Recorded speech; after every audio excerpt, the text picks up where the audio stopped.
Assalamualaikum warahmatullahi wabarakatuh. Halo teman-teman semuanya, bagaimana kabarnya hari ini? Saya harap dalam keadaan sehat walafiat. Baik teman-teman, untuk kesempatan kali ini kita akan membahas tentang stres akademik. Nah, sebelumnya yang sama-sama kita alami pada masa pandemi COVID-19 sekarang ini, banyak sekali dampak yang terjadi akibat dari pandemi virus corona ini. Salah satunya yaitu perubahan yang terjadi pada sistem pendidikan. Dengan adanya kebijakan dari Menteri Pendidikan dan Kebudayaan terkait dengan pencegahan virus corona, khususnya pada satuan pendidikan, di mana semua sekolah untuk sementara waktu proses belajar mengajarnya dilakukan di rumah. Jadi, proses belajar mengajar yang semula kita lakukan secara offline berubah menjadi proses belajar mengajar secara online yang menggunakan berbagai macam platform-platform tertentu yang digunakan sebagai media pembelajaran, contohnya seperti menggunakan aplikasi Zoom, Google Classroom, Google Meet, Bsmart, dan Cisco Webex. Nah, dari perubahan yang terjadi, tidak menutup kemungkinan dapat menimbulkan berbagai macam permasalahan belajar yang terjadi pada peserta didik kita. Salah satunya dapat menimbulkan stres akademik. Nah, kira-kira apa sih yang dimaksud dengan stres akademik? Menurut Olechnik dan Holschuh, stres akademik merupakan respon yang muncul karena terdapatnya ketegangan yang disebabkan oleh tuntutan akademik yang harus dikerjakan oleh seorang individu.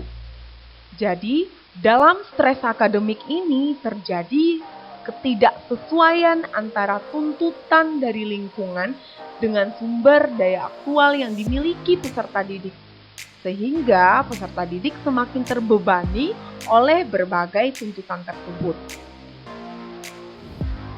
Nah, di sini ada pun beberapa faktor yang mempengaruhi munculnya stres akademik. Nah, yang pertama, terdapat faktor internal.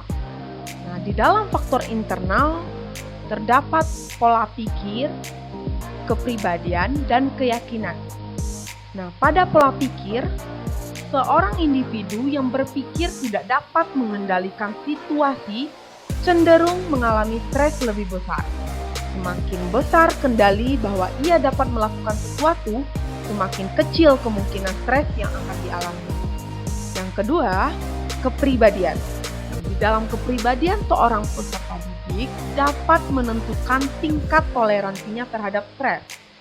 Tingkat stres peserta didik yang optimis biasanya lebih kecil dibandingkan dengan peserta didik yang sifatnya pesimis. Yang ketiga, keyakinan. Di dalam keyakinan terhadap diri memainkan peranan penting dalam menginterpretasikan situasi-situasi di sekitar individu. Penilaian yang diyakini peserta didik itu dapat nantinya mengubah pola pikirnya terhadap suatu hal, bahkan dalam jangka panjang dapat membawa stres itu secara psikologi. Faktor yang kedua yaitu kita lihat pada faktor eksternal. Nah, yang terdapat di dalam faktor eksternal ini adalah yang pertama itu pelajaran yang padat. Di Indonesia sendiri memiliki kurikulum dalam sistem pendidikan yang standarnya semakin tinggi. Akibatnya persaingan semakin ketat, waktu belajar bertambah, dan beban peserta didik pun semakin meningkat. Meskipun beberapa alasan tersebut penting bagi perkembangan pendidikan dalam negara, tetapi tidak dapat menutup mata bahwa hal tersebut menjadikan tingkat stres yang dihadapi peserta didik itu meningkat. Yang kedua, tingginya tekanan untuk berprestasi. Jadi di sini peserta didik sangat ditekankan untuk berprestasi dengan baik dalam ujian-ujian mereka. Tekanan ini terutama datang dari orang tua, keluarga, guru, tetangga, bahkan teman-teman sebayanya. Selanjutnya, faktor yang mempengaruhi stres akademik itu kita tinjau dari faktor eksternal, yang ketiga itu ada dorongan status sosial. Jadi di dalam pendidikan selalu menjadi simbol status sosial. Orang-orang dengan kualifikasi akademik yang tinggi akan dihormati oleh masyarakatnya, dan yang tidak berpendidikan tinggi akan dipandang secara rendah. Jadi peserta didik yang berhasil secara akademik ini nantinya sangat disukai, dikenal, dan dipuji oleh masyarakatnya. Begitupun dengan sebaliknya, peserta didik yang tidak berprestasi di sekolah itu disebut dengan lambat, malas, ataupun sulit dalam memahami materi pelajarannya. Jadi mereka itu lebih dipandang sebagai pembuat masalah, cenderung ditolak oleh guru juga, dimarahi orang tua, dan diabaikan oleh teman-teman sebaya.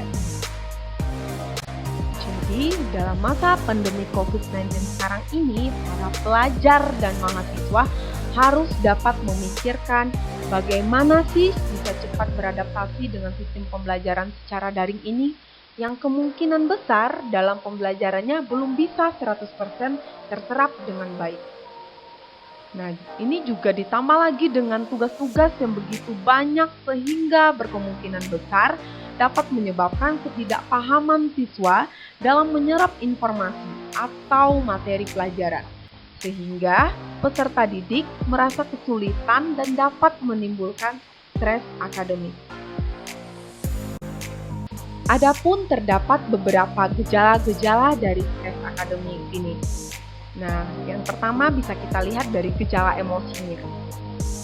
Peserta didik yang biasanya mengalami stres akademik ini secara emosional ditandai dengan rasa gelisah, cemas, sedih, depresi karena tuntutan akademik tadi, dan merasa harga dirinya menurun atau merasa tidak mampu untuk melaksanakan tuntutan dari pendidikan itu tadi. Nah, yang kedua bisa kita lihat dari gejala fisik.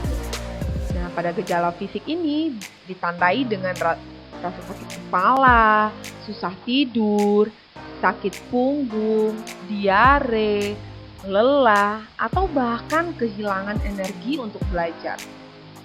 Nah, yang ketiga itu ada gejala perilaku. Nah, ini ditunjukkan oleh peserta didik yang mengalami stres akademik seperti dahinya berkerut, tindakan yang agresif, kecenderungan menyendiri, ceroboh, menyalahkan orang lain, melamun, berjalan mondar-mandir, bahkan dia menampilkan perilaku sosial yang berubah. Jadi, semoga dari gejala-gejala tadi kita semua bisa lebih aware terhadap munculnya tanda-tanda stres akademik tersebut. Dari beberapa faktor dan gejala munculnya stres akademik itu tadi, di sini terdapat beberapa dampak negatif yang akan dimunculkan akibat dari stres akademik ini. Nah, yang pertama, dapat menurunkan prestasi belajar dari peserta didik.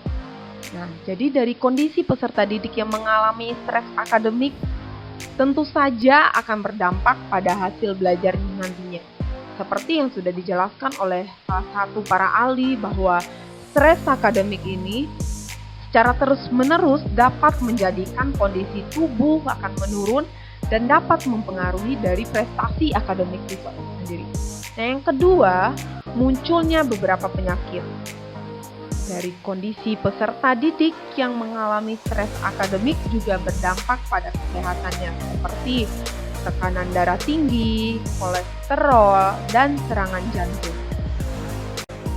Dampak yang terakhir yaitu dampak dalam jangka panjang. Nah, di dalam jangka panjang, stres akademik ini juga dapat mempengaruhi nantinya pada mental dari seseorang, berupa kelelahan mental dan dapat menyebabkan perilaku menyimpang nantinya, seperti emosi tidak stabil, antisosial, mengkonsumsi alkohol, merokok, bahkan nanti mengkonsumsi obat-obatan terlarang. Nah, cukup mengerikan bukan dampak negatif dan kemungkinan yang akan ditimbulkan dari stres akademik ini? Akan tetapi, jangan khawatir ya, kita punya banyak cara untuk mengatasi terjadinya stres akademik itu. Yuk, mari kita simak penjelasan berikutnya. Kita memiliki beberapa cara untuk mengatasi stres akademik di masa pandemi COVID-19 sekarang ini. Yang pertama yang bisa kita lakukan adalah aware terhadap stres. Sebaiknya kita mengenali situasi stresnya terlebih dahulu, sehingga nantinya kita tidak berlarut-larut di dalam stres tersebut. Cara yang kedua yang dapat kita lakukan adalah menyusun rencana self-care. Self-care dapat dilakukan dengan cara relaksasi seperti tidur yang cukup, berolahraga, sampai dengan melakukan hobi yang kita sukai. Contohnya menari, bernyanyi, dan bermain alat musik. Nah, cara yang ketiga bisa kita lakukan adalah menyusun rencana pengelolaan waktu. Dengan menentukan prioritas kita, maka akan membantu nantinya menjaga perasaan tertekan dari stres tersebut. Cara yang keempat, buatlah jadwal atau mengatur jadwal agar pekerjaan Anda dapat tersusun dan terselesaikan secara teratur. Selanjutnya, dengan berbagi dan bekerja sama, beban pikiran dalam menghadapi suatu permasalahan akan dapat berkurang, seperti kita bisa melakukan men-share suatu permasalahan yang kita alami kepada teman dekat agar dapat mengurangi beban pikiran kita. Yang keenam, carilah motivasi, baik itu berasal dari sosial, lingkungan keluarga, ataupun role model yang membuat kita itu terinspirasi. Nah, cara yang terakhir itu adalah dengan cara mencari tempat atau suasana yang membuat kita itu merasa nyaman dan rileks nantinya. Karena dengan perasaan nyaman akan sangat membantu kita agar tidak mudah jenuh dan terhindar dari keadaan yang membuat kita itu menjadi stres. Baik teman-teman, itulah tadi penjelasan terkait dengan stres akademik yang dapat saya sampaikan. Semoga teman-teman bisa dapat memahami materi yang sudah saya sampaikan dan selalu tetap semangat di dalam mengikuti proses pembelajaran secara daring. Selalu jaga kesehatan. Ingat, kita tidak libur loh, jadi jangan keluar-keluar dulu, social distancing terlebih dahulu demi kesehatan bersama. Saya ucapkan terima kasih atas perhatian teman-teman semuanya. Wassalamualaikum warahmatullahi wabarakatuh.